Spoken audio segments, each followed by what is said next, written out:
வணக்கம் ஃப்ரெண்ட்ஸ். இன்றைக்கி கருவாடு குழம்பு சாதம், வடித்த சாதம், கருவாட்டு குழம்பு வந்து இன்றைக்கி எப்பயுமே கருவாடா மட்டனா சிக்கனா மண் பாத்திரத்தில் வச்சோம்னா சூப்பராக இருக்கும். அதில் வாசமாக நல்லாயிருக்கும், சுவையானதாக இருக்கும். ஐய பாத்திரத்தில் வைக்கிற விட மண் பாத்திரத்தில் டேஸ்ட்டும் நல்லாயிருக்கும். அன்றைக்கி மண் பாத்திரத்தில் கருவாட்டு குழம்பு வச்சாச்சு.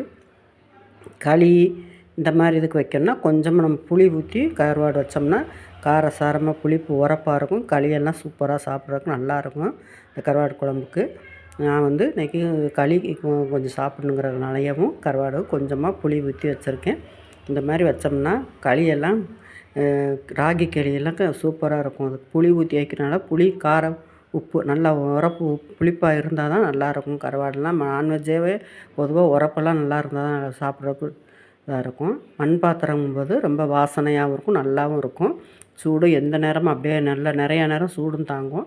எடுத்து வச்சாச்சு, ரெடி ஆயிடுச்சு. இப்போ ஆன்லைனில் இந்த பாக்ஸு உள்ள பருப்பு எல்லாம் போட்டு வைக்கிறதுக்கு பாக்ஸ் போட்டிருந்தேன். இன்றைக்கி நல்லா இருந்ததுன்னு சொல்லிட்டு அது வந்திருந்தது. அதை பிரித்து பார்த்தா டப்பாலாம் நல்லா ஸ்ட்ராங்கானது, நல்லா தான் இருந்தது.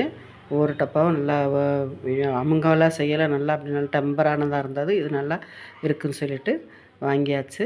இன்றைக்கி தான் வந்திருந்தது. அதையும் பிரித்து வெளியே சரி பாக்ஸ் பார்க்க நல்லா இருக்குன்ட்டு அப்படியே வீடியோ எடுத்துகிட்டு எடுத்தாச்சு. இது மாதிரி கருவாட்டு குழம்போட சூப்பரான சுவையான அடித்த சாதம், கருவாட்டு குழம்பு வச்சு சாப்பாடு ரெடி ஆயிடுச்சு. பாக்ஸுகளையும் ஃபுல்லாக எடுத்துகிட்டு எப்பயுமேவும் வந்துருச்சு எதனா பொருள் வாங்கினோம்னா நம்ம கழுவி தான் வைக்கணும். அது மாதிரி கழுவி பாத்திரத்துக்கு எப்படி நம்ம கழுவுறோமோ அது மாதிரி 2 தடவை 3 தடவை கழுவிட்டு பருப்பு போட்டு வைக்கலாம். இதோட வீடியோ முடிஞ்சிச்சு. பாய்.